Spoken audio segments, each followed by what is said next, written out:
오늘 말씀의 제목이 당신은 하나님의 말씀이 들리고 행하심이 보이는가입니다. 제목이 좀 길죠. 다시 한 번 더요. 당신은 하나님의 말씀이 들리고 하나님의 행하심이 보이는가? 스스로 질문해 보세요. 짧게는 한 주간을 살아오면서 또 길게는 지나온 삶을 돌아보면서 나는 정말 하나님 말씀을 듣고 있고 이 역사 속에서 하나님의 일하심을 보고 살고 있는가를 생각하며 말씀을 보면 좋겠습니다. 본문에 나오는 라합은 기생입니다. 많이 들으신 말씀이죠. 이 라합이라는 여자는 같은 여리고 성에 살면서도 다른 사람들이 듣지 못하고 또 보지 못하는 하나님의 일하심을 보고 있고 하나님의 말씀을 듣고 있었습니다. 어떻게 이게 가능했는가를 생각해 보려고 합니다. 이방인입니다. 여성입니다. 기생입니다. 근데 어떻게 하나님의 말씀을 이건 하나님의 역사야. 또 하나님께서 이렇게 말씀하셨어. 이런 믿음을 가질 수 있었는가? 또 라합이 얼마나 대단한 사람인가 하면은 신약의 시작이 아브라함과 다윗의 자손 이렇게 시작하잖아요. 그런데 라합이 예수님의 조상이 됩니다. 마태복음 1장 5절 6절을 보시면 살모는 라합에게서 보아스를 낳고 보아스는 룻에게서 오벳을 낳고 오벳은 이세를 낳고 이세는 다윗 왕을 낳으니라 하면서 예수님의 족보에 라합이 들어있습니다. 어떻게 가능했을까?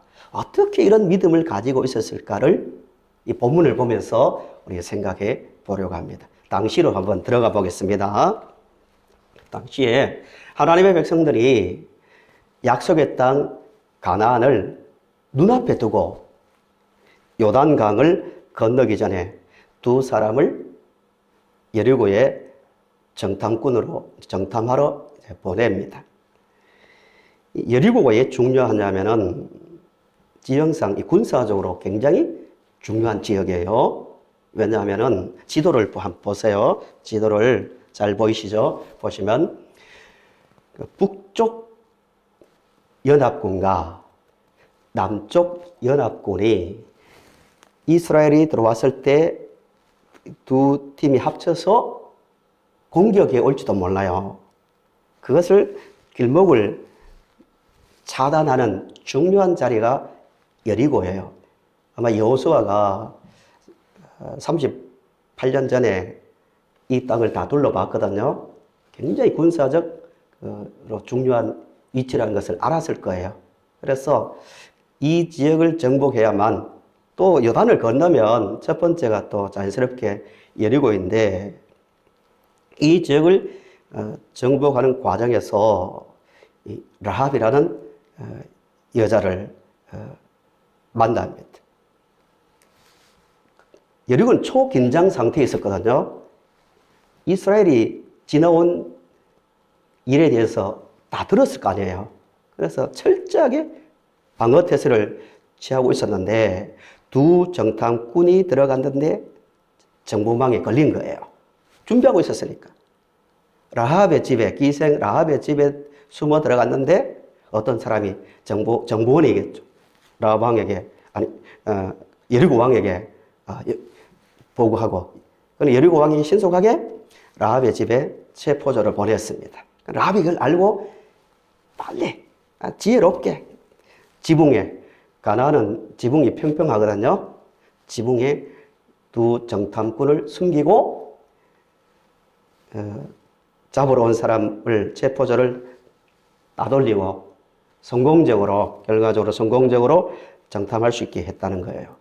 여기서 하나의 교훈이 뭐냐면은 하나님이 일하시는 방법은 아무도 몰라요. 누가 여리고에 들어갔는데 라합의 도움을 받을지 누가 생각했겠습니까? 기생의 도움을 받고 여리고를 성공적으로 정복할 수 있다고 아무도 생각하지 못했을 거예요. 그런 점에서 오늘 또 하나님의 일하시는 방법은 우리는 아무도 몰라요. 누구를 통하여 언제 어떻게 우리를 도울지 아무도 몰라요. 우리는 항상 그 믿음이 있어야 돼요. 우리가 어떤 환경 속에 있더라도 하나님은 하나님께서 정하신 때에 하나님의 방법으로 하나님의 보내신 사람을 통하여 일하신다는 그 믿음의 기대감을 가지고 항상 살아갈 수 있기를 간절히 바랍니다. 라합이 정탐꾼을 숨긴 것은 목숨을 건 행동이잖아요. 다 지금 보고 있는데, 준비하고 있는데 숨겼단 말입니다. 아마 가족들이 알았다면 절대 그러지 말라고 라합을 말렸을지도 모릅니다. 우리 가족 다 몰살당한다고. 그럼에도 불구하고 라합은 목숨을 걸고 두 정탐꾼을 숨겨주는데, 라합이 그렇게 할 수 있었던 것은 마음에 믿음의 그 확신이 있었습니다.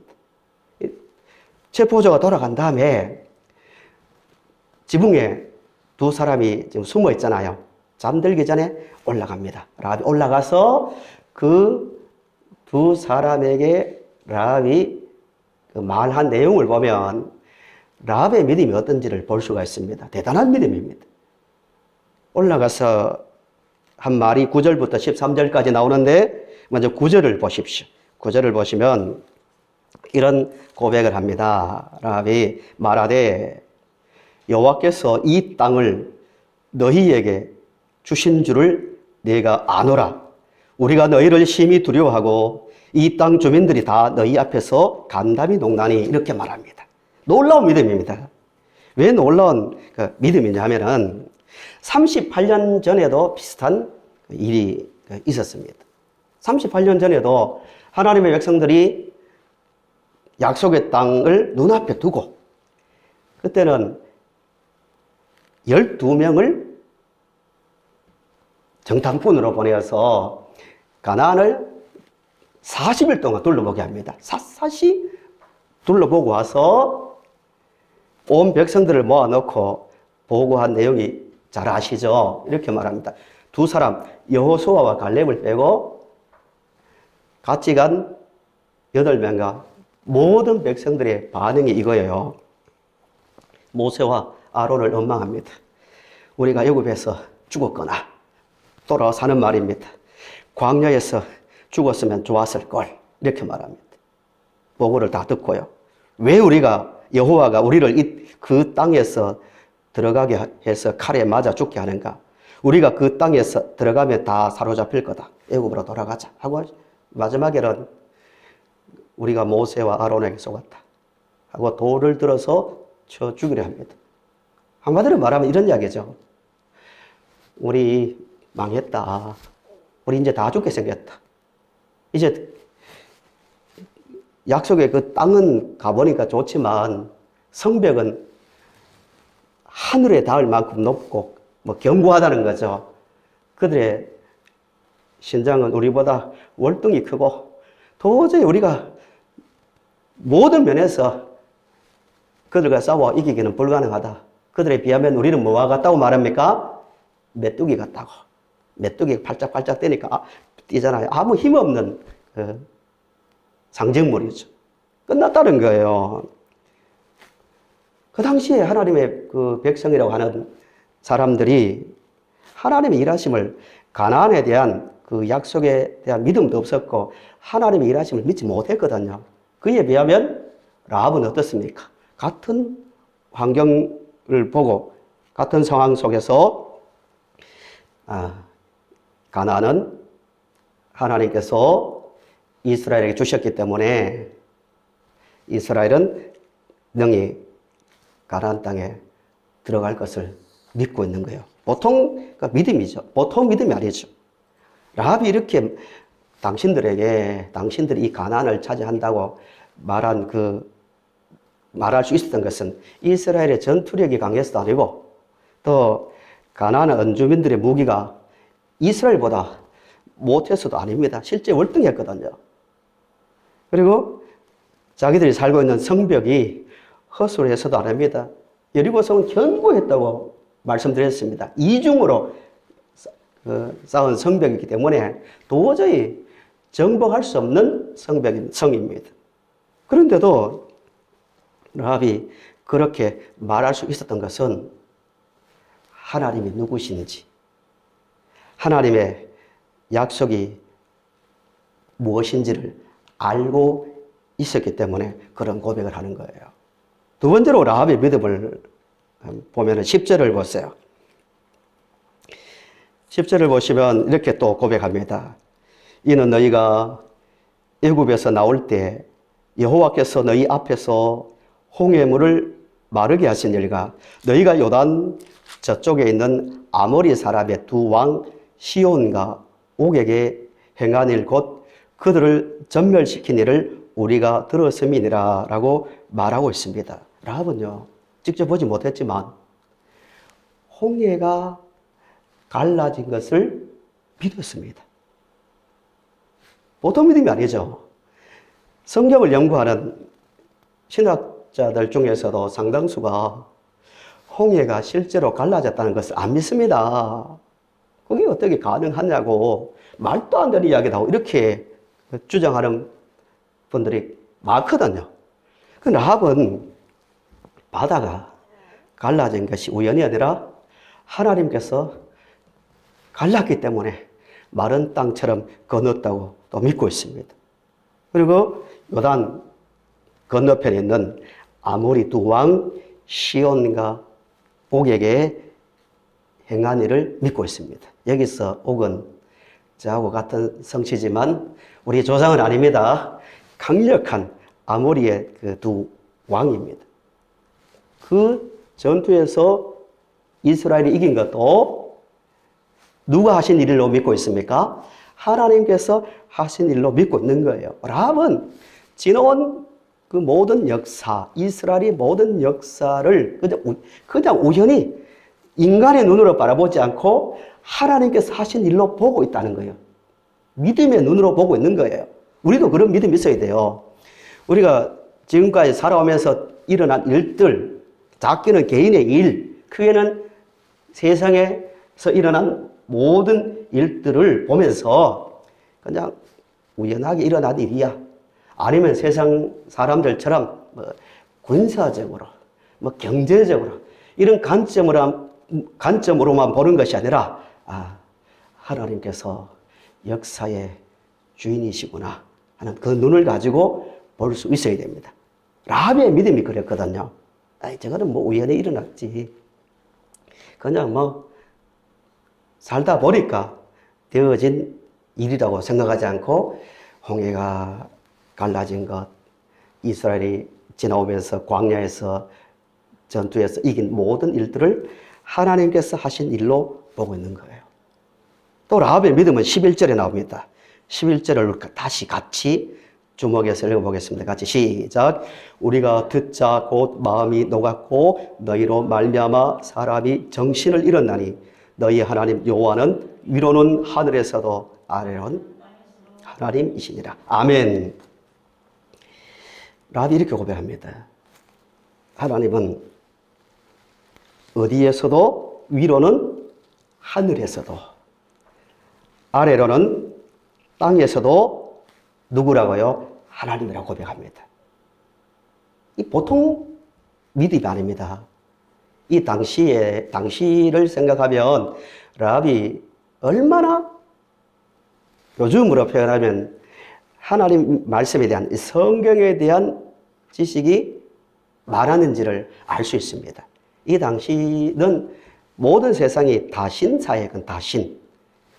바다에는 바다신이 있고 강에는 강신이 있고 또 심지어 바람신이 있고 땅에는 땅의 신이 있고 이렇게 여러 신이 있다고 생각했거든요. 그리스 로마 그 이후의 시대지만 그리스 로마도 그렇고 이집트도 그랬고 가나안 모든 민족이 그런 신관을 가지고 있었습니다. 땅신, 바다신, 바람신, 무슨 산신. 우리나라도 그렇잖아요. 그런데 라합은 이렇게 고백합니다. 하늘도 다스리고 땅도 다스리고, 이 말은 세상의 모든 것을 다스리시는 하나님이라고 인정하고 있는 거예요. 믿고 있는 거예요. 유일하신 하나님, 창조자 하나님, 조금 더 보태면 그런 하나님으로 알고 있는 거예요. 대단한 믿음이죠. 하나님에 대한 정확한 이해를 하고 있습니다. 하나님의 백성들이 이집트에서 나올 때 하나님께서 몇 가지 재앙을 내리셨습니까? 10가지 재앙을 내리셨어요. 그 중요한 목적 중에 하나가 심지어 하나님의 백성이라고 하는 이스라엘 사람들도 이런 다 신관을 가지고 있었거든요. 애굽에서 400년 이상을 살았으니까 나일강 신도 있고 무슨 신도 있고 짐승을 주관하는 신도 있고 이런 신관을 가지고 있었는데 그거를 고쳐주기 위해서 하나님께서 모든 신을 벌하는 것을 통해서 우리가 섬기는 신은 어디에나 계시고 모든 곳을 주관하시는 분이구나를 알게 한 거예요. 라합은 그 10가지 재앙을 경험하지 못했지만 그 믿음을 가지고 있는 거예요. 바른 믿음이죠. 대단한 믿음이죠. 또 하나는 라합은 13절부터 15절을 보시면 라합이 이렇게 말합니다. 이 여리고성이 곧 정복 당할 건데 우리 부모와 남녀 형제와 속한 모든 사람을 살려달라고 부탁을 합니다. 어떤 믿음입니까? 그냥 성경 속에 있는 하나님은 이런 분이구나 또 저런 분이구나 이 정도로 이해하는 것이 아니라 곧 하나님께서 말씀하셨으니까 곧 이 성은 정복당한다는 믿음이 있는 거예요. 실제로 하나님 말씀이 오늘 현장에서 그대로 이루어진다는 믿음이 있기 때문에 살려달라고 이 성 정복당할 때 우리 부모, 우리 형제, 우리에게 속한 사람을 살려달라고 말하고 있는 거예요. 실제 말입니다. 말씀하신 그 하나님의 말씀이 실제 오늘 삶의 현장에서 이루어진다는 믿음을 갖고 있는 거예요. 성도 여러분, 그런 믿음을 가지고 있습니까? 하나님 성경에 있는 대로 하나님께서 말씀하셨으니까, 약속하셨으니까 내 인생에 또 이 세상에 그 말씀이 그대로 이루어진다는 믿음을 가지고 살고 있는가의 문제입니다. 라합은 분명하게 그대로 이루어질 것을 믿었기 때문에 우리 가족 살려달라고 부탁하고 있는 겁니다. 라합의 믿음 대단하죠. 바른 신앙관, 또 실제로 하나님께서 말씀대로 현장에서 역사하신다는 그 믿음을 갖고 있습니다. 그러면 이런 중요한 질문을 우리가 하나 해야 됩니다. 말씀드린 대로 라합은 그 당시의 기준으로 이방인입니다. 하나님의 실제로 일하심을 직접 보지도 못했습니다. 그런데 어떻게 이런 믿음을 가질 수 있었을까요? 10절에 그 원인을 알 수가 있습니다. 다시 10절을 보십시오. 다시 10절을 읽어보겠습니다. 이는 너희가 애굽에서 나올 때 여호와께서 너희 앞에서 홍해물을 마르게 하신 일과 너희가 요단 저쪽에 있는 아모리 사람의 두 왕 시혼과 옥에게 행한 일 곧 그들을 전멸시킨 일을 우리가 어떻게 했다고요? 어떻게 했다고요? 들었다는 거예요. 들었다는 거예요. 그냥 평범한 단어지만 굉장히 중요한 말씀입니다. 라합은 그 모든 일들을 들었다는 거예요. 그러면 또 다른 질문이 하나 나옵니다. 여리고성에 있는 라합만 그 소문을 들었을까요? 다른 사람들도 다 들었습니다. 어쩌면 여리고의 왕이나 정보원들은 라합보다 더 많이 듣고 더 세밀하게 이스라엘이 어떤 경로를 거쳐왔고 무슨 일을 했는지 다 더 잘 들었을 겁니다. 그러니까 정탐꾼이 왔을 때 바로 알고 잡으러 온 것 아닙니까? 도대체 이스라엘 사람들이 누구길래 군대도 없이 당시의 최강대국인 이집트의 그 왕을 이기고 나왔고 누구길래 홍해를 바다를 건넜고 수많은 전투에서 다 이기고 또 광야를 통과해서 여기까지 왔는가? 하나하나 다 들었을 거예요. 다 들었을 거예요. 그런데 라합만 이런 믿음을 가지고 또 믿음을 고백하고 행동했냐의 문제입니다. 왜 그랬을까요? 차이가 뭘까요? 듣는 하나님의 말씀을 듣는 하나님의 일하심을 보는 그 마음이 달랐기 때문입니다. 마음의 문제라는 거예요. 똑같이 들었지만 어떤 마음으로 듣느냐에 따라서 하나님 말씀이 영적으로 들리고 어떤 마음으로 보느냐에 따라서 어떤 눈으로 보느냐에 따라서 보이고 안 보일 수 있다는 거예요. 성도 여러분, 우리는 객관적으로 하나님이 하신 일에 대해서 하나님에 대해서 늘 같이 듣고 있습니다. 그러나 라합처럼 바른 마음으로 듣는 중에 오늘 또 하나님께서 이렇게 말씀하셨구나. 그래서 말씀하셨기 때문에 하나하나 다 이대로 이루실 거라는 그 믿음의 눈을 가지고 보고 믿음의 마음으로 들을 수 있기를 간절히 바랍니다. 특별히 영적으로 얼마나 지금 어두워져 가고 있습니까? 너무 하나님 말씀에 대해서 둔해져 가고 있는 시대입니다. 하나님 말씀보다는 워낙 과학 시대이기 때문에 합리성을 내세우는 이성주의 시대이기 때문에 하나님 이것보다는 자기 생각을 앞세우고 자기 생각을 더 신뢰하는 초합리주의 시대에 우리는 살고 있습니다. 이런 시대에도 맞아 하나님의 세상을 다스리고 계셔. 하나님의 인생을 책임지고 계셔. 하나님께서 말씀하신 대로 이 모든 세상은 무너지고 새 하늘과 새 땅이 이루어질 거야. 그 속에서 우리는 살게 된다는 그 믿음으로 세상을 바라보고 행동할 수 있기를 간절히 바랍니다. 하나님의 말씀을 바로 듣고 역사 속에서 하나님의 일하심을 본 사람을 본 경우 두 예를 들고 말씀을 정리합니다. 먼저 다니엘입니다. 구약의 대표적인 사람 다니엘을 보겠습니다. 잘 아신 대로 다니엘은 태어났을 때 10대 때 나라가 완전히 바벨론에 정복을 당했죠. 자기들이 그렇게 섬겼던 성전은 다 무너지고 성전에서 하나님을 섬겼지만 성전은 무너지고 예루살렘은 완전히 불탔습니다. 자기는 포로로 바벨론에 잡혀와 있습니다. 암담합니다.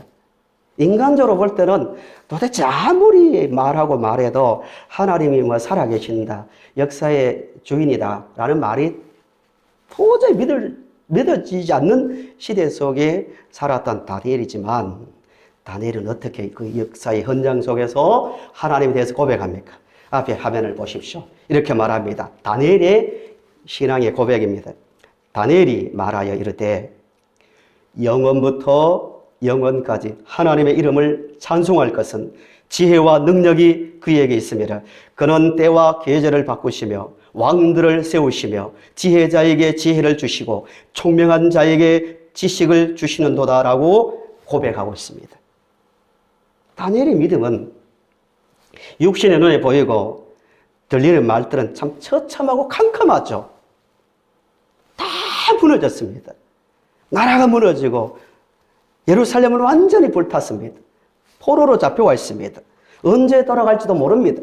캄캄한 역사의 현장 속에 있었지만 다니엘은 그럼에도 불구하고 왕들을 세우시고 폐하시고 나라를 세우시고 폐하시고 그리고 모든 지혜를 가지고 다스리시는 분은 누구라는 거예요? 우리 하나님이시다. 그 눈을 가지고 세상을 바랐다는 겁니다. 또 한 예는 신약의 예를 들어보겠습니다. 사도행전 4장 23절에서 28절입니다. 찾아서 보도록 하겠습니다. 사도행전 4장 23절에서 28절 말씀입니다. 배경은 이렇습니다. 23절을 보시면 예수님께서 십자가에 달려 죽으시고 부활하셨습니다. 하늘로 올라가셨습니다. 그때 유대인들이 엄청난 박해를 했거든요. 유대인들의 생각으로 예수님은 하나님의 아들일 수 없고 구원자가 될 수 없는 거예요. 가장 싫어한 게 예수님이 우리의 구원자라는 그 말이었거든요. 엄청나게 유대 지도자들은 예수를 믿는 자들을 박해했습니다. 이협을 당했습니다. 이협을 당하고 난 다음에 사도들이 돌아와서 한 말입니다. 23절 보세요. 사도들이 노임에 그 동료에게 가서 제사장들과 장로들의 말을 다 알리니 그들이 듣고 한 마음으로 하나님께 소리를 높여 이르되 대주제여 천지와 바다와 그 가운데 만물을 지으신 이시여 또 주의 종 우리 조상 다윗의 입을 통하여 성령으로 말씀하시기를 어찌하여 열방이 분노하며 족속들이 헛살을 경영하였는고 세상의 군왕들이 나서며 관리들이 함께 모여 주와 그의 그리스도를 대적하도다 하신 이로소이다. 구약 시편의 말씀이거든요. 그러면서 27절에 중요한 말을 합니다. 27절 보세요. 27절의 시작이 뭡니까? 과연입니다. 과연. 헤롯과 본디오 빌라도는 이방인과 이스라엘 백성과 합세하여 하나님께서 기름 부으신 거룩한 종 예수를 거슬러 하면서 쭉 자기의 신앙을 고백합니다. 무슨 이야기냐면은 사도들이 엄청난 박해와 위협을 당하고 돌아와서 하는 말이거든요. 왜 우리가 이 일을 당하는가 하는 중에 시편의 말씀이 생각났습니다. 그렇구나. 그 말씀대로 지금 그 일이 이루어지고 있구나. 과연 이겁니다. 지금 일어나는 모든 일들은 하나님의 말씀대로 되고 있구나를 고백하는 단어가 과연 그렇구나입니다. 현장에서 일하시는 하나님을 사도들과 당시의 성도들이 보고 있다는 거예요. 말씀을 정리합니다. 성도 여러분, 그때나 사도들이 활동하던 시대나 또 다니엘이 살았던 시대나 또 여호수아가 살았던 시대나 관계없이 우리 눈에 보이든 안 보이든 귀에 들리든 안 들리든 하나님은 말씀하시고 그 말씀대로 역사의 현장을 주관하시는 분임을 믿으시기 바랍니다. 말씀을 듣고 어떻습니까? 정말 오늘 이 시대에 세상의 뉴스를 들을 때보다도 하나님의 말씀을 듣고 내 마음이 용기를 얻고 기뻐하고 때로는 두려움을 느끼고 말씀 때문에 소망을 가지고 살고 있습니까? 그 살아있는 말씀으로 받고 있는가의 문제입니다. 마음이 중요합니다. 마음이 중요합니다.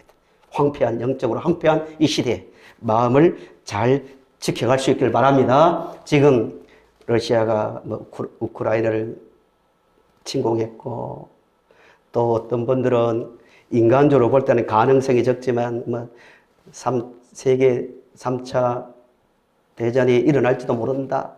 핵무기를 쏠지도 모른다 하고 별말이 다 들리고 있습니다.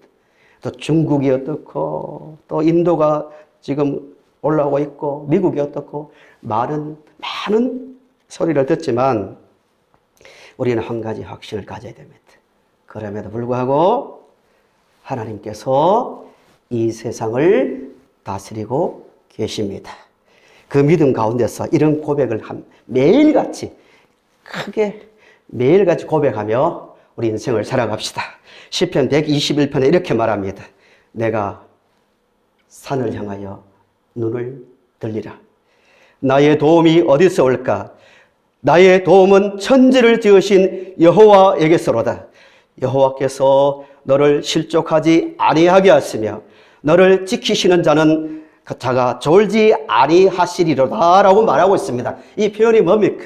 하나님은 졸지 않는다는 말씀은 하나님은 지금도 오늘 이 시대에도 다 보고 계시며 다 듣고 계시며 지금도 우리와 함께 역사를 주관하시며 활동하신다는 고백 아닙니까? 그 고백을 하시면서 항상 하나님의 도우심을 믿고 인도를 믿고 살아가는 우리 모든 성도님들이 되시기를 바랍니다.